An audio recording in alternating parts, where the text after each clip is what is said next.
நம்ம வீட்டில் பொங்கல் செலிப்ரேஷன் எப்படி போச்சுதுன்னு பார்த்துடலாமா? நான் மேரேஜ் முடிஞ்சு இது தாங்க செகண்ட் டைம் பொங்கல் செலிப்ரேட் பண்ணுறேன். ஒரே ஒரு வாட்டி தான் இதுக்கு முன்னாடி பண்ணியிருக்கேன். எங்கள் வீட்டு பக்கத்தில் இருக்க அக்கா தான் இதில் எல்லாமே சொல்லி கொடுத்தாங்க. இந்த மாதிரி வெஜிடபிள்ஸ்லாம் வைக்கணும் எல்லாமே அவங்க தான் சொல்லி கொடுத்தது. அவங்க நல்லா தெளிவாக சொல்லி கொடுத்தாங்க. இருந்தாலும் நான் இதில் ஒரு சில விஷயங்களை மிஸ் பண்ணிட்டேன். அடுத்த வாட்டி அதை பண்ணிடலாம். மஞ்சள் பிள்ளையார் பண்ணுறதுக்காக டப்பாலேருந்து மஞ்சள் தட்டும்போது அவ்வளோ மஞ்சள் சிந்திட்டு, சரி ஓகேன்ட்டு சின்னதாக குட்டியாக ஒரு பிள்ளையார் பிடிச்சிட்டு காலையிலேயே சூரிய பகவான் வர்றதுக்கு முன்னையே பொங்கல் வைக்கிறதுக்கு ஸ்டார்ட் பண்ணிட்டோம்.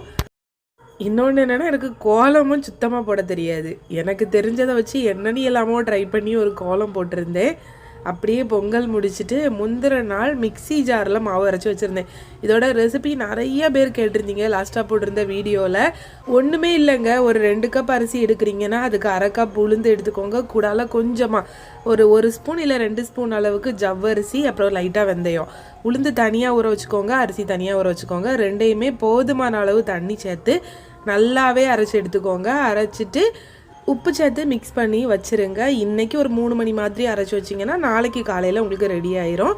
இவ்வளோ தாங்க இதோட ப்ரொசீஜர். உளுந்து அரிசி ரெண்டுமே தனித்தனியாகவே ஊற வச்சு தனித்தனியாகவே அரைச்சிக்கோங்க. நெக்ஸ்ட் டே இட்லி ஊற்றி பாருங்கள், செம்மையாக வரும், செம்ம சாஃப்டாக வரும்.